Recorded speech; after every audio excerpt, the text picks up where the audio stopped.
সমুদ্রের বুক চিরে নৌকা ছুটে চলছে। এই মুহূর্তে একটা দৃশ্য দুইজনের চোখে ধরা পড়ল। ওনারা দুইজন দেখতে পেলেন সমুদ্রের মধ্যে একটা পাখি উড়ন্ত অবস্থায় ওই সমুদ্রের সাথে ঠোঁট লাগিয়ে পানি পান করতেছে। নদীপথে যারা সফর করেছেন, লম্বা সফর, এই ধরনের দৃশ্য অনেক সময় তাদের চোখে পড়তে পারে। বিশেষ করে এই শীতকালীন সময় বাংলাদেশের বিভিন্ন অঞ্চল থেকে সেন্ট মার্টিন ভ্রমণে যায় পর্যটকেরা, জাহাজে সফর করে। একটা দৃশ্য দেখার আশা সবার। যখন জাহাজ ছুটে চলে, জাহাজের পেছনে অনেক ধরনের পাখি উড়ে, গাংচিল উড়ে। পর্যটকেরা খাবার দেয়, উড়ন্ত অবস্থায় খাবারগুলো তারা নেয়। আবার অনেক সময় পানির তৃষ্ণা যখন তাদের আসে, উড়ন্ত অবস্থায় ডানা মেলে সমুদ্রের সাথে ঠোঁট লাগায়া পানি পান করে। এই দৃশ্যটা ওনারা দুইজন দেখছে। এই দৃশ্যটা দেখবার পরে খিজির আলাইহিস সালাম মূসা আলাইহিস সালামকে বলে, ও ভাই মূসা, ওই যে দেখো, ওই সমুদ্র থেকে পাখিটা তার ঠোঁট লাগিয়ে পানি পান করতেছে।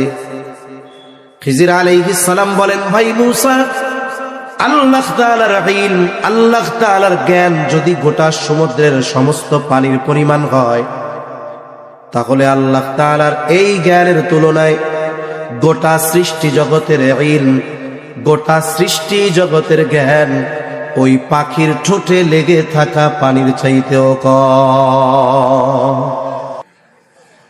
তাহলে এবার আমার কথার দিকে যাই। আল্লাহ তাআলা রূহের পরিচয় দিলেন, ওয়ায়াসআলুনাকা আনির রূহ কুলির রূহু মিন আমরি রাব্বি। আল্লাহ তাআলা বলেন, তারা আপনার কাছে জানতে চায় রূহ কি জিনিস। আপনি তাদের জবাবে বলে দেন, রূহ হলো আমার রবের নির্দেশ। এখন বলেন তো, এই জায়গায় কি আল্লাহ তাআলা স্পেসিফিক ভাবে, আলাদাভাবে নারী আর পুরুষের রূহের পরিচয় আলাদা আলাদা দিয়েছেন, নাকি নারী পুরুষের সবার রূহের পরিচয় একটা দিয়েছে? কয়টা? একটা। আর রূহ হলো মানুষের মূল।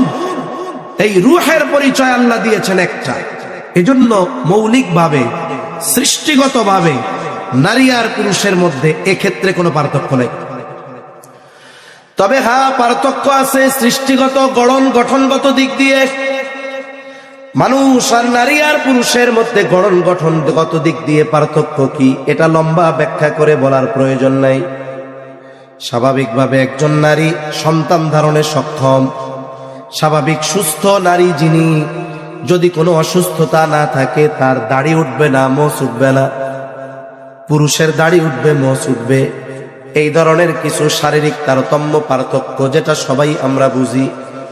এবার আসেন, শরীয়তের হুকুমগত দিক দিয়ে কোনো পার্থক্য আর তারতম্য আছে নাকি?